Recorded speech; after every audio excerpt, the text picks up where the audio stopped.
We are the founders of the Well Building Standard, and it's really exciting to be here at Rebuild to see this incredible community come together to talk about the pathway for the built environment.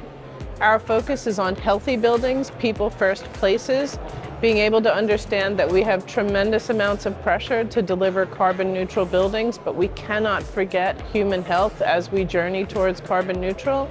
Understanding that things like air quality and movement, getting people abilities to be able to change their health outcomes by the spaces that we live, we play, and that we go to school in.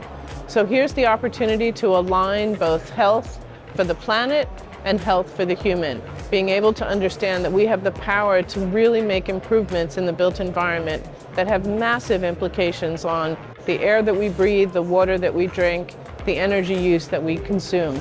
So let's work together to build a better and healthier built environment.